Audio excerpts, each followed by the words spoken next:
Tu es comme un feu qui brûle dans la nuit, mais elle ne s'approche que suffisamment pour sentir la chaleur, jamais pour rester. Elle joue avec la distance, avec le silence, avec le mystère calculé. Elle ne revient pas, mais elle ne part pas non plus. Elle t'observe de loin comme quelqu'un qui prend soin d'un trophée qu'elle n'utilise plus, mais qu'elle ne veut pas voir entre les mains d'un autre.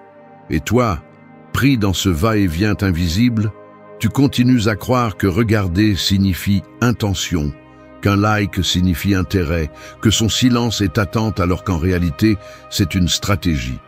Ce n'est pas une autre vidéo de consolation. Tu n'es pas venu ici pour qu'on te dise que peut-être qu'elle ressent encore quelque chose. Tu es venu pour qu'on te dise la vérité. Et la vérité est simple, mais elle fait mal. Si elle t'aimait, elle serait là. Elle ne te laisserait pas dans le doute. Elle ne jouerait pas à apparaître sans apparaître. Elle ne tirerait pas les ficelles de loin pour te garder émotionnellement disponible pendant qu'elle continue sa vie. Parce que ce n'est pas de l'amour, c'est du contrôle émotionnel.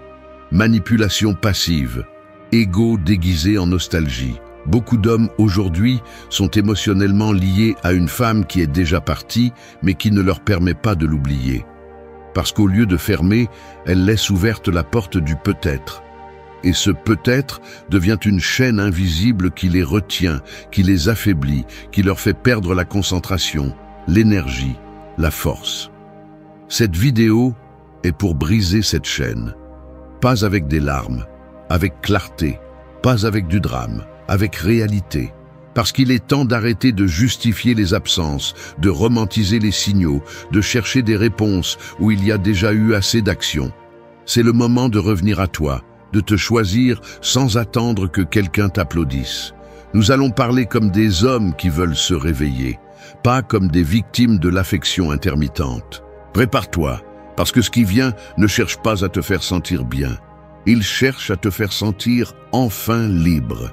Et si tu as le courage d'écouter jusqu'à la fin, tu sortiras d'ici différent, plus fort, plus clair, plus toi.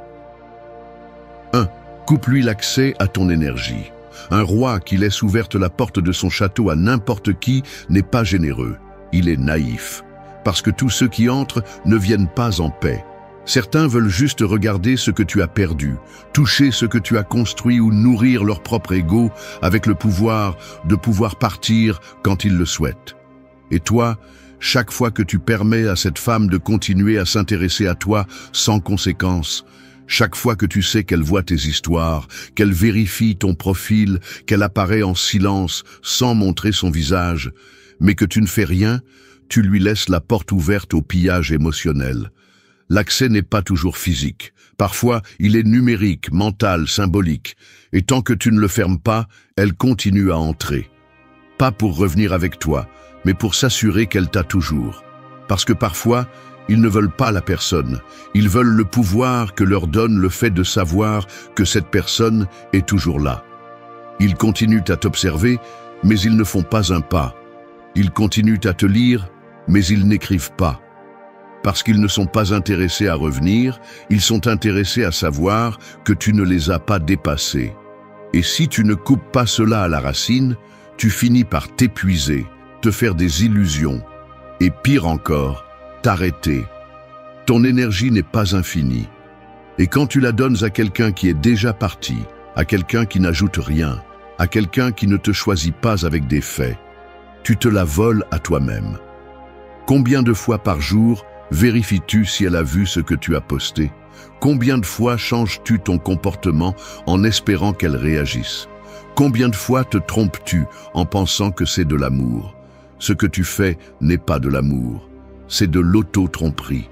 Et il est temps d'arrêter, parce que tant que tu continues à lui donner de l'espace, de l'accès et de l'attention, tu ne pourras pas avancer.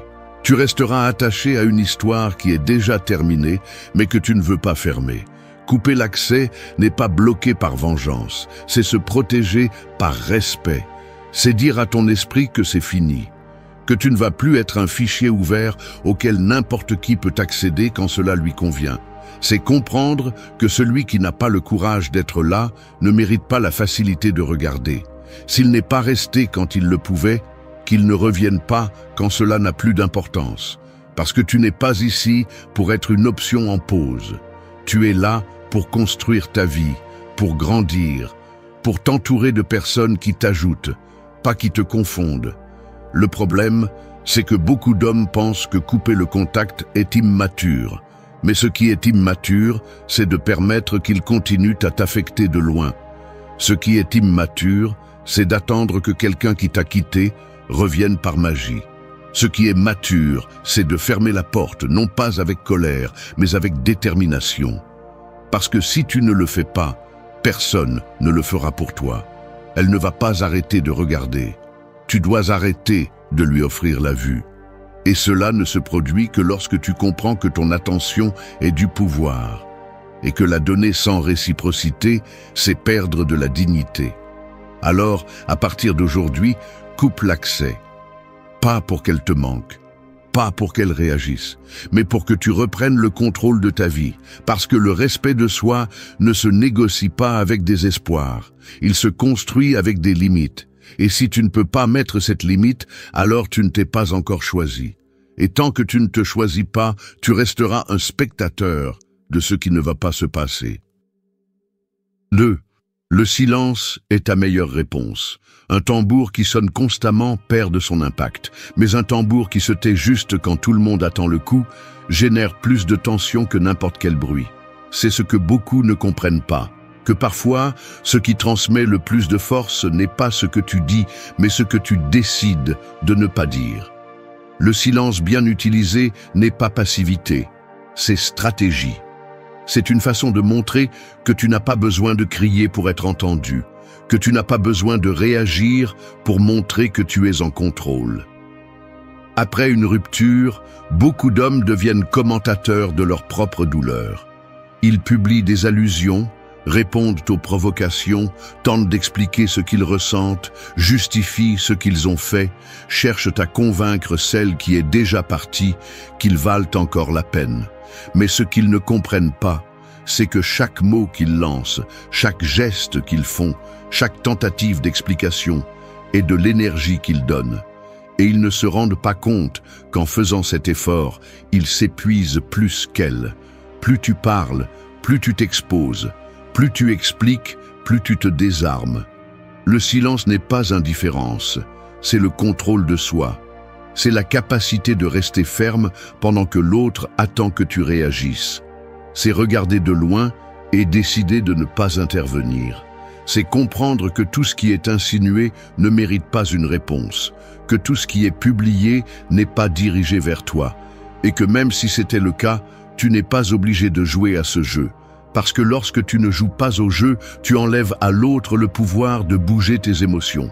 Beaucoup de femmes ne veulent pas revenir, elles veulent vérifier qu'elles peuvent encore t'affecter, qu'elles peuvent encore toucher ton orgueil, remuer tes émotions, te faire réagir. Et si tu tombes à chaque fois, si tu réponds, si tu te troubles, tu lui confirmes exactement cela, que tu es toujours là, que tu n'as pas surmonté, que tu dépends encore émotionnellement de ce qu'elle fait ou dit. Mais si tu choisis le silence, quelque chose change. Elle commence à se demander pourquoi tu ne réagis pas, pourquoi tu ne réponds pas, pourquoi cela ne t'a pas affecté. Et c'est là qu'elle commence à perdre le contrôle, parce qu'elle ne sait plus si elle te tient encore. Le silence te rend le pouvoir. Il te donne de l'espace pour te reconstruire sans interruption, sans explication, sans avoir besoin de chercher l'approbation ou la compassion. Ce n'est pas que tu ne ressens pas, c'est que tu n'as plus besoin de prouver quoi que ce soit. Celui qui a besoin de crier sa vérité est celui qui ne l'a pas claire. Mais toi, si tu es en paix avec ta décision, si tu sais ce que tu vaux, tu n'as pas à justifier ton silence, juste à le maintenir. Parce que parfois, ce qui fait le plus mal n'est pas qu'on te réponde avec colère, mais qu'on ne te réponde pas du tout. L'absence de mots peut être le coup le plus fort. N'utilise pas le silence comme une punition, utilise-le comme une protection. Ce n'est pas pour manipuler, c'est pour fixer une limite. Pour dire sans dire, tu es allé jusqu'ici, tu n'entres plus. Parce que si chaque fois qu'elle publie quelque chose tu réagis, alors tu fais toujours partie du cercle. Mais si tu restes ferme, si tu choisis le chemin difficile de ne pas répondre, de ne pas chercher à clore quoi que ce soit avec des mots, alors tu démontres que ta valeur ne dépend pas de son attention. Elle dépend de ton focus, de ta discipline, de ta capacité à ne pas te briser face à ce qui te brisait avant. Alors garde tes mots, non pas parce que tu n'as rien à dire, mais parce que tu n'as plus besoin de le dire. Que le silence parle pour toi. Parce que lorsque tu apprends à te taire avec intention, tu arrêtes de demander de l'attention et tu commences à générer du respect. Et celui qui apprend à se respecter en silence n'a plus besoin que personne ne l'écoute pour se sentir fort. Il s'écoute lui-même et cela suffit. 3. Élimine tout stimulus qui t'affaiblit. Une blessure qui n'est pas couverte reste ouverte, non pas parce qu'elle ne peut pas guérir, mais parce qu'on la frotte constamment. Et c'est exactement ce que tu fais chaque fois que tu permets à certains stimuli de rester présents dans ta vie. Imagine vouloir dépasser quelqu'un tout en écoutant encore la chanson que vous partagiez, en regardant ses photos dans ta galerie, en vérifiant si elle s'est connectée ou si elle a déjà quelqu'un d'autre. Ce n'est pas guérir, c'est du sabotage émotionnel, et le problème est qu'il ne vient pas toujours de l'extérieur. Souvent, tu es celui qui laisse ses portes ouvertes, pensant que tu peux tout gérer, que rien ne t'affecte, que tu es juste en train de regarder. Mais ce que tu fais vraiment, au fond, c'est rester accroché à ce qui n'est plus là. Les hommes forts ne sont pas ceux qui ne ressentent rien. Ce sont ceux qui comprennent que ressentir ne justifie pas l'exposition. Et c'est pourquoi ils éliminent ce qui les affaiblit. Pas par fierté, par respect pour leur processus. Parce qu'ils savent que s'ils continuent à nourrir le lien, même avec de petites choses, ils maintiennent en vie un lien qui devrait être mort. Et le pire, c'est que souvent ces stimuli ne sont pas directs. Parfois, c'est une playlist, une phrase, une photo que tu n'as pas effacée, ou le simple fait d'entrer sur le profil juste pour voir. Pour voir quoi? Pour te faire mal à nouveau? Pour imaginer des choses que tu ne sais pas? Pour remplir ta tête d'hypothèses? Tu ne peux pas avancer si ton esprit reste ancré au même point. Et plus tu permets à ces rappels de rester actifs, plus il te sera difficile de prendre une distance émotionnelle. Parce que le cerveau associe. Et si tu le nourris constamment de souvenirs, il ne fermera pas le cycle. Il continuera à reproduire l'histoire comme si elle avait encore un sens. Mais tu sais déjà qu'elle n'en a pas. Alors la décision n'est pas émotionnelle, elle est logique. Si quelque chose t'affaiblit, tu le coupes, sans drame, sans explication, sans tergiverser. C'est aussi cela le stoïcisme, identifier ce que tu ne peux pas contrôler et te concentrer sur ce que tu peux. Et tu ne peux pas contrôler ce qu'elle fait, mais tu peux contrôler ce que tu permets d'entrer dans ton système. Tu peux choisir de ne pas voir, de ne pas chercher, de ne pas écouter. Tu peux éliminer sans prévenir.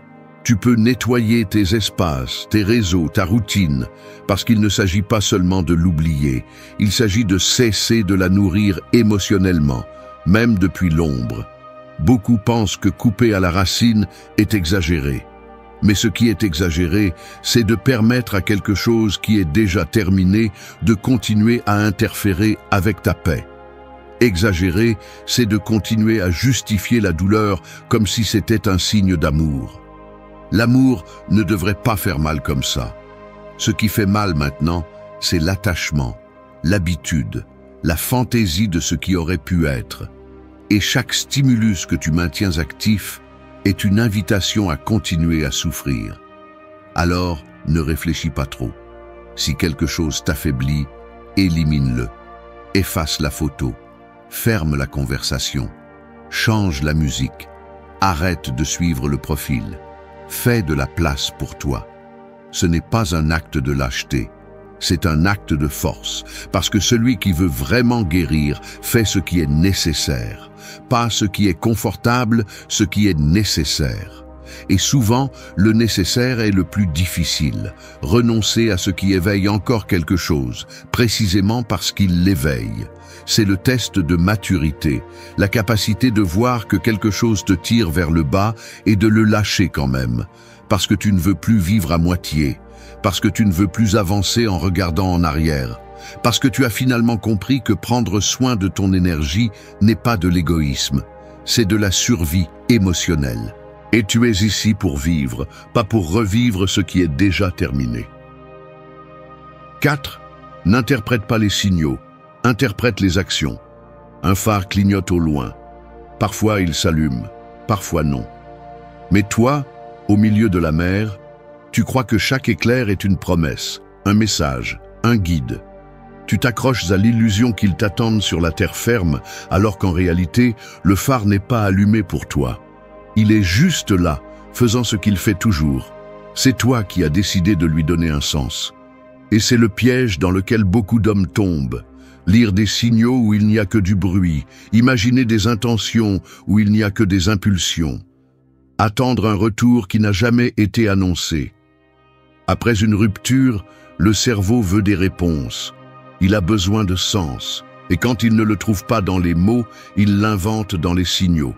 Un j'aime sur une publication, une vue sur une histoire, un message qui arrive et disparaît. Soudain, tout devient « peut-être qu'il me manque, peut-être qu'il regrette, sûrement qu'il ressent encore quelque chose ». Mais rien de tout cela n'a d'importance s'il n'y a pas d'action claire. Parce que celui qui veut revenir, revient. Il ne fait pas d'allusion, il ne joue pas, il n'envoie pas de miettes pour que tu les ramasses. Et s'il le fait, ce n'est pas de l'amour, c'est de la manipulation. C'est du contrôle émotionnel enveloppé dans des gestes vagues. L'action ne ment pas. Si quelqu'un veut être dans ta vie, il le montre par sa présence, par ses actes, par sa constance, pas par des doutes, pas par des disparitions intermittentes, pas par des mouvements silencieux sur les réseaux sociaux.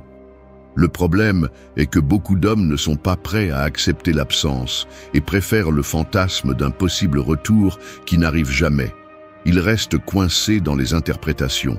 Ils deviennent experts en décodage de gestes minimes, comme s'ils étaient des signaux secrets. Et ils le font parce qu'il est plus facile de croire qu'il y a encore de l'espoir que d'accepter que c'est fini. Mais vivre ainsi, c'est de l'autodestruction lente. C'est comme lire une carte sans coordonnées, en espérant qu'elle te mène quelque part. C'est nourrir une attente que toi seul soutiens. L'autre personne a déjà donné son message, et elle l'a fait avec la chose la plus puissante qu'elle possède, ses actions. Elle n'est pas là, elle ne cherche pas, elle n'insiste pas. Qu'est-ce qu'il te faut de plus pour comprendre?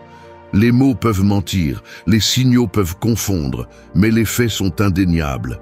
Si quelqu'un te veut dans sa vie, il te le fait clairement savoir. Si ce n'est pas le cas, il te le fait aussi savoir. Et la chose la plus sage que tu puisses faire est de ne pas justifier cette ambiguïté. La philosophie stoïcienne enseigne à voir les choses telles qu'elles sont, pas comme nous voudrions qu'elles soient. Et c'est ce regard ferme, cru, réel, dont tu as besoin maintenant. Parce que l'auto-tromperie est douce, mais elle te maintient faible, elle te distrait, elle te fait perdre du temps. Pendant que tu analyses une histoire qu'elle a vue, elle continue sa vie. Pendant que tu tournes en rond autour d'un message sans réponse, elle est déjà ailleurs émotionnellement. Et tu restes en arrière, parce que tu ne veux pas regarder la vérité. Interprète les faits. Si elle t'a cherché, tu le sauras. Si elle veut parler, elle le fera. Si elle veut revenir, elle le dira sans détour. Tu n'as pas besoin d'interpréter quoi que ce soit quand quelqu'un a de véritables intentions. Mais si tout ce que tu vois sont des mouvements vagues, des comportements passifs-agressifs ou des silences déguisés en présence, alors ce que tu vois n'est pas de l'amour, c'est de l'ego, c'est du contrôle. Et tu n'es pas ici pour être un objet émotionnel pour personne. Alors, lâche la loupe. Arrête d'analyser ce qui n'a pas de poids. Ferme ce chapitre avec la force de celui qui n'a plus besoin de preuves. Parce que ta paix vaut plus que n'importe quelle supposition. Et quand tu arrêtes enfin de lire des signaux et que tu commences à agir sur des faits, tu reprends le contrôle. Tu arrêtes d'attendre et tu commences à avancer.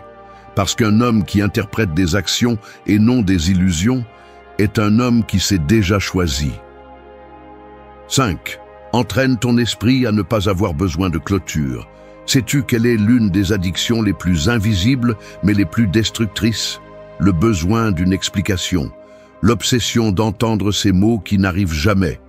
Rester en attente de celui qui t'a brisé est la maturité de t'aider à comprendre pourquoi. Mais la vérité est simple et brutale. Souvent, il n'y a pas de réponse. Et quand il y en a une, elle ne sert à rien. Parce que celui qui est parti sans rien dire ne revient pas pour te donner la paix. Il revient, si jamais, pour s'assurer que tu es toujours pris au piège. Le problème n'est pas qu'ils ne t'ont pas dit pourquoi ils se sont éloignés. Le vrai problème est que tu as cru que tu le méritais. Tu as cru que pour avoir tout donné, quelqu'un était obligé de te rendre la clarté. Mais ce n'est pas une transaction, c'est la vie. Et la vie ne donne pas toujours des clôtures propres. Parfois, elle te laisse avec la porte ouverte, sans savoir si c'est déjà fini ou si c'était juste une pause. Et toi, au lieu de la fermer de ta propre main, tu restes là, à regarder au cas où, en attente de quelque chose qui ne dépend pas de toi, comme si la souffrance avait besoin d'une signature pour être légitime, comme si ne pas pouvoir lâcher était justifié parce que personne ne t'a rien expliqué. Laisse-moi te dire quelque chose que personne ne veut admettre. Il y a des gens qui disparaissent simplement parce qu'ils n'ont pas le courage de rester ni la maturité de fermer. Et c'est bien. Cette lâcheté est aussi une réponse. N'attends pas que celui qui n'a pas eu de respect en partant en ait en t'expliquant. Entraîne ton esprit à comprendre que l'absence est suffisante, que s'il n'est pas là, c'est parce qu'il ne veut pas être là. Et c'est tout. Il n'en faut pas plus. Beaucoup d'hommes restent coincés là, repassant des conversations, relisant des messages, cherchant des signes, voulant comprendre ce qu'ils ont fait de mal, à quel moment tout s'est brisé. Mais cette recherche ne te mène pas à la guérison, elle te mène à t'en mêler davantage, parce que la clôture n'est pas quelque chose que quelqu'un te donne, c'est une décision. C'est quand tu dis « c'est assez, j'ai compris ce qu'il fallait, je ne sais pas tout, mais je sais le plus important, cette personne n'est pas là. Et si elle n'est pas là, elle ne me sert à rien. » C'est dur, oui, mais c'est encore plus dur d'attendre. C'est encore plus dur de vérifier son téléphone chaque jour avec le fantasme qu'il va t'écrire. C'est encore plus dur de rester avec des questions qui pourrissent à l'intérieur parce que tu te refuses à y répondre. Et sais-tu pourquoi tu ne le fais pas ? Parce que tu crois encore que si elle revient et t'explique, tu pourras lâcher sans douleur. Et ce n'est pas réel. Parce que même avec des explications, ça te ferait encore mal. Alors, pourquoi les attendre ? L'homme qui évolue vraiment est celui qui comprend que tout n'a pas besoin d'une fin claire pour être enterré. Il y a des choses qui se terminent à moitié, et c'est bien. La dignité est d'accepter cela sans supplier, sans insister, sans écrire des romans mentaux pour justifier ce qui est déjà évident. L'amour-propre commence quand tu décides que tu n'as plus besoin d'une conversation pour lâcher prise. Tu n'as besoin que de toi, avec la vérité crue. Elle est partie, elle n'a pas lutté, elle n'a pas expliqué, elle n'est pas revenue, et ça suffit. Tu veux une clôture, ferme-la toi-même, non pas par vengeance, mais par liberté. Parce que rester en attente, c'est rester attaché. Et tu n'es pas venu dans cette vie pour vivre en attente. Tu es venu pour te construire, pour te relever, pour arrêter de donner du pouvoir à celui qui ne le mérite plus. Alors oui, ça fait mal. Mais ça fait encore plus mal de repousser ta vie pour quelqu'un qui a déjà décidé de ne pas être dedans. Fin du jeu. Clôture donnée. Et c'est toi qui l'as donnée. Comme un homme qui n'a plus besoin d'explications pour retrouver son chemin. 6. Remplace l'obsession par un but. Un animal en cage ne bouge pas par faim, il bouge par anxiété. Il tourne en rond, répète les mêmes pas, s'épuise. Non pas parce qu'il a un plan, mais parce qu'il ne sait pas quoi faire d'autre. C'est ainsi que beaucoup d'hommes agissent après une rupture. Au lieu d'avancer, ils répètent le même schéma tous les jours. Regarder les réseaux sociaux, se souvenir des détails, imaginer des scénarios, justifier ce qui s'est passé. Non pas parce qu'ils veulent résoudre quelque chose, mais parce qu'ils sont pris dans l'obsession. Une obsession qui déguise l'absence de but. Parce que quand tu ne sais pas où tu vas, tu restes coincé dans la seule chose qui te fait encore ressentir quelque chose, même si cela te détruit. Être obsédé par quelqu'un qui n'est plus là est une façon élégante de t'éviter toi-même. Il est plus facile de vérifier son profil que de regarder ta vie en face avec honnêteté. Il est plus confortable de penser à elle que de faire face à ce que tu n'as pas construit. L'obsession est une drogue émotionnelle. Elle te distrait, te stimule, te donne la fausse impression que tu fais quelque chose. Mais la seule chose que tu fais est de consommer ton énergie dans une direction qui ne te rend rien. Sais-tu ce qui se passe quand ton esprit n'a pas de but clair? Il commence à en inventer un. Et bien souvent, ce but est de la récupérer, de la comprendre, de provoquer une réaction chez elle. Mais rien de tout cela n'a de sens, parce que tu investis ta force dans quelque chose qui ne dépend pas de toi, en quelqu'un qui a choisi de ne pas être là. Et pendant ce temps, ce qui dépend de toi, ta croissance, tes objectifs, ta discipline, est laissé à l'abandon. L'homme qui s'obsède perd le cap. Il vit en attendant des signes, interprète les silences, analyse les gestes. Il devient réactif, il perd du pouvoir. Et le plus triste, il se déconnecte de lui-même. Parce que plus tu te concentres sur elle, moins tu t'écoutes toi-même. Et c'est dans cette négligence que ton but meurt.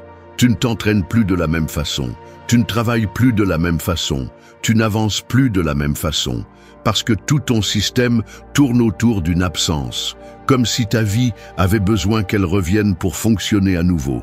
Remplacer l'obsession par un but n'est pas un acte magique, c'est une décision quotidienne.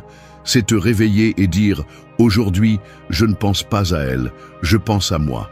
Aujourd'hui, je ne vérifie pas ce qu'elle fait, je vérifie ce que j'ai besoin d'améliorer. Aujourd'hui, je ne cherche pas des signes, je cherche du progrès. Parce que si elle n'est plus là, la seule chose qui te reste est ce que tu fais avec ce que tu as. Et si tu ne construis rien, alors tout ce qu'elle t'a laissé est du vide. Les hommes précieux ne sont pas ceux qui ne tombent jamais. Ce sont ceux qui savent où ils vont même avec le cœur brisé. Ce sont ceux qui transforment la perte en moteur, ceux qui, au lieu de répéter l'histoire, l'enterrent. Non pas parce qu'elle ne fait pas mal, mais parce qu'ils ont compris que continuer à penser à elle ne la ramènera pas. Mais penser à toi peut te ramener à toi. Et c'est là que commence la vraie transformation. Tu n'es pas brisé, tu es distrait. Et cette distraction s'appelle l'obsession. Mais tu n'es pas né pour te traîner émotionnellement derrière quelqu'un. Tu es né pour construire, pour diriger, pour te discipliner, pour être la meilleure version de toi-même, même si personne ne regarde. C'est le but. Et quand tu le trouves, tout le reste s'éteint. Alors, décide. Tu peux rester coincé dans la même histoire ou tu peux en écrire une nouvelle. Tu n'as pas besoin qu'elle te voie pour avancer. Tu n'as pas besoin qu'elle te manque pour te sentir fort. Tu as juste besoin d'une direction. Et cette direction commence quand tu remplaces l'obsession par un but. Pas un jour, tous les jours. Parce que c'est là que les hommes se reconstruisent. Pas dans le souvenir, dans l'action, dans le silence, dans le focus. C'est là que tu renais. 7. Arrête de parler de celui qui n'est plus là.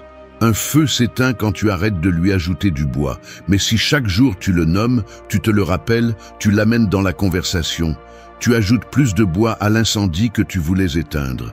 Et alors il ne s'éteint pas, il se transforme en fumée qui te suit partout où tu vas. Parler de celui qui n'est plus là n'est pas innocent. C'est une façon déguisée de maintenir le lien. Tu ne le vois pas, mais chaque fois que tu la nommes, tu la réactives en toi. Tu lui donnes de l'air, tu lui donnes de la force, tu lui donnes une place qui ne lui appartient plus. Beaucoup d'hommes disent qu'ils ont déjà surmonté quelqu'un, mais leurs paroles les trahissent. 5 minutes de conversation suffisent pour voir qu'elle est toujours vivante dans leur discours, dans leur justification, dans leurs phrases pleines de « c'est qu'elle, je lui ai tout donné, je ne comprends pas pourquoi ». Et là est la preuve, tu n'as pas lâché prise, tu t'es simplement convaincu qu'en parler fait partie du processus. Mais il arrive un moment où continuer à parler n'est plus traité, c'est prolongé. Et si tu répètes la même chose encore et encore, tu n'avances pas, tu nourris une blessure avec tes propres mots. Arrêter de parler d'elle n'est pas de la répression, c'est de la libération. C'est récupérer l'espace mental qu'elle ne mérite plus. C'est changer la narration. Parce que tant que ton histoire continue de tourner autour de quelqu'un qui est déjà parti, alors tu te retires toi-même du premier plan. Qui es-tu sans cette histoire? Qu'as-tu à raconter si ce n'est pas à propos d'elle? En quoi devient ton identité quand tu décides enfin que tu ne vas plus mettre son nom dans chaque phrase? Ce n'est pas une question d'orgueil, c'est une question de concentration. C'est une question de respect, parce que chaque fois que tu parles de celui qui n'est plus là, tu interromps ton présent. Tu perds du temps, de l'énergie, du pouvoir. Tu te perds dans une histoire qui a déjà expiré. Et le pire, c'est que souvent tu le fais en cherchant de la compréhension, de la validation, de l'approbation. Mais personne ne comprendra complètement ce que tu as vécu. Et ils n'en ont pas besoin. Le seul qui doit comprendre, l'assumer et le lâcher, c'est toi. Le stoïcien n'est pas froid, il est discipliné. Il sait qu'il y a des choses qui ne se guérissent pas en parlant encore et encore. Il sait que le langage crée des réalités et que si tu continues à parler d'elle, ton esprit continuera à agir comme si elle était toujours là. Parce que le cerveau ne distingue pas entre ce qui se passe et ce que tu répètes. Et si chaque semaine tu racontes la même chose, c'est comme si tu continuais à le vivre. Arrêter de parler ne signifie pas que ça n'a pas fait mal. Cela signifie que tu as choisi de ne pas rester coincé dans cette douleur. Que maintenant, tu es occupé à construire une nouvelle histoire, une où tu es le centre, pas elle. Que maintenant tes conversations portent sur des projets, sur une vision, sur le progrès. Pas sur des excuses, ni des souvenirs, ni de la nostalgie déguisée en analyse. Fais le pas, efface son nom de ton langage quotidien, non pas comme un acte de haine, mais comme un acte de clôture. Tu n'as pas besoin de raconter l'histoire pour te justifier. Ce qui est arrivé est arrivé. Et si c'était injuste, si c'était confus, si ça t'a marqué, c'est fini. Tu as déjà appris. Mais maintenant, il faut avancer. Parle de ce que tu fais, pas de ce que tu as perdu. Parle de tes objectifs, pas de tes blessures. Parce que si tu continues à utiliser ta voix pour revivre ce qui n'est plus là, alors ce n'est pas elle qui ne te laisse pas partir, c'est toi qui ne cesses de revenir. Le respect de soi se construit aussi en silence. Quand tu décides que ta vie ne se définit plus par ce qu'elle a fait, mais par ce que tu fais maintenant. Et quand ton présent sonne enfin plus fort que son souvenir, c'est là que tu t'es vraiment libéré. 8. Rappelle-toi chaque jour que tu es le prix. Un diamant n'a pas besoin de crier sa valeur. Il est juste là, intact, tandis que d'autres s'épuisent à le chercher ou regrettent de l'avoir perdu. C'est ainsi que tu dois commencer à te voir. Parce que tant que tu continues à agir comme si tu étais celui qui doit prouver, supplier ou convaincre, tu te rabaisses au niveau de celui qui n'a pas su t'apprécier. Et quand tu oublies ta valeur, tu ne la perds pas seulement. Tu la donnes aux autres pour qu'ils la définissent. Mais cela s'arrête ici, parce que s'il y a une chose que tu dois répéter chaque jour jusqu'à ce qu'elle s'inscrive dans tes os, c'est ceci. Tu es le prix. Le problème, c'est que nous avons grandi avec l'idée qu'il faut se battre pour l'amour, que si quelqu'un s'éloigne, c'est parce que nous avons échoué, que si on ne te choisit pas, c'est parce que tu n'as pas été assez. Mais c'est un mensonge.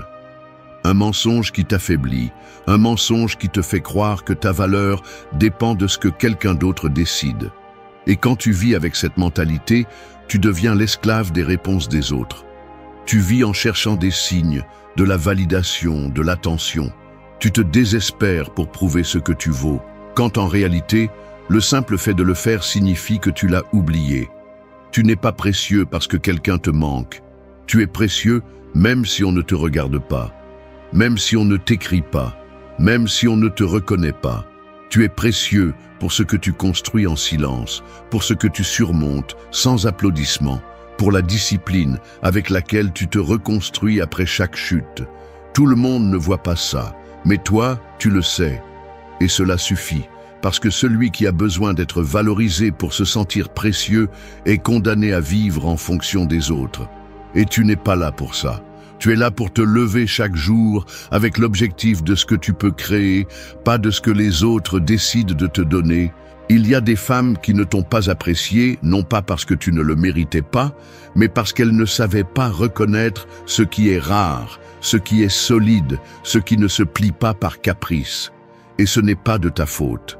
Ce n'est pas un signe que tu dois changer, c'est un signe que tu as passé trop de temps à te donner dans des endroits où les gens n'ont pas la capacité de soutenir ce que tu es. Et maintenant que tu as ouvert les yeux, le jeu change. Parce que tu n'es plus là pour insister, tu es là pour choisir, tu n'es plus là pour supplier de la compréhension. Tu es là pour te donner ce que les autres n'ont jamais su te donner. Rappelle-toi ceci, le prix ne court après personne.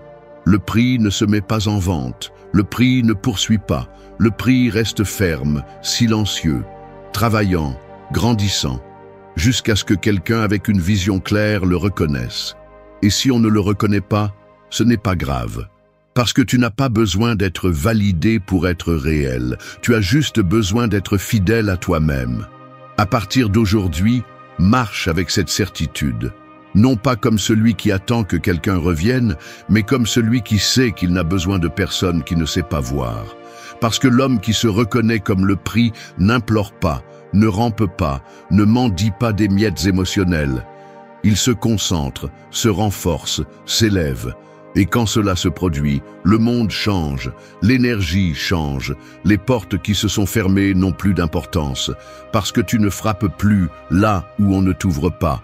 Tu construis ta propre maison, et si un jour cette personne revient, qu'elle ne te trouve pas en train d'attendre, qu'elle te trouve en train de vivre, parce que lorsqu'elle verra que tu n'es plus là, que tu as cessé de tourner autour de son ombre, elle comprendra qu'elle a perdu quelque chose d'irremplaçable.